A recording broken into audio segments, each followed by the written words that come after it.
1 2 3 start. नमस्कार, मी ऋषी भक्ते आपलं सर्वांचं स्वागत करतो आहे क्रांतिकारी लेखनी न्यूजमध्ये.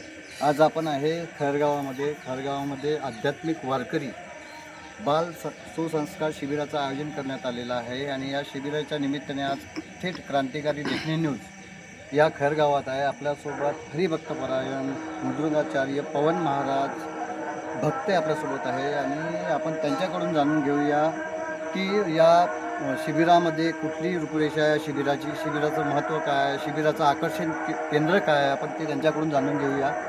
काय सांगाल महाराज या शिबिराबद्दल, काय वैशिष्ट्य आहे या शिबिराचं? रामकृष्ण.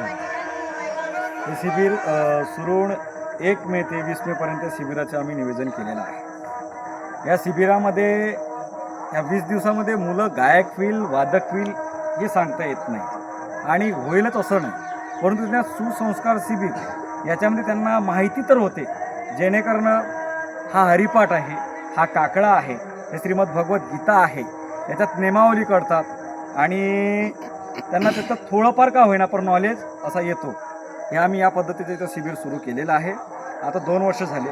जेणेकरून या शिबिराचं निवेदन श्री आमचे खैरगाव निवासी नंदूदादा ओरोकर आहेत, मारुतरावजी ओरोकर आहे संस्थाचे अध्यक्ष आहे, मंगेशदादा असतील, सुरेंद्रदादा पाटील असतील, हे देखील इथं आहे.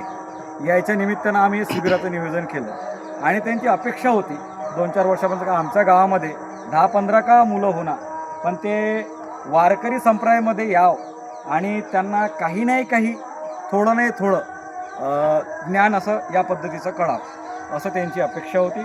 त्या अपेक्षेअनुसरून आम्ही खैरगावमध्ये थोडं भव्य दिव्य रूपाचं स्वरूप आणून या शिबिराचं आयोजन केलं, नियोजन केलं आणि त्याला यशसुद्धा मिळालं थोडंफार असं मला वाटतं. अतिशय चांगली बाब आहे. एक म्हणजे बाल संस्कार शिबिर जर म्हटलं आपण तर की एक लहान मुलावर लहानपणी झालेले संस्कार हे अतिशय महत्त्वाचे असते, कारण हे संस्कार तो मोठा होऊन इतरांकडे सोपवण्याचा प्रयत्न करतो आणि या शिबिराच्या माध्यमातून एक सुंदर असा वारकरी घडवू शकतो असं महाराजांचं म्हणणं आहे. आणि अशा शिबिरांना आणखी मोठ्या संख्येने या शिबिरामध्ये सहभागी व्हावं असे आवाहनही महाराज करीत आहे. मी रोशन भक्ते, क्रांतिकारी लेखनी न्यूज, खैरगाव. रामकृष्ण.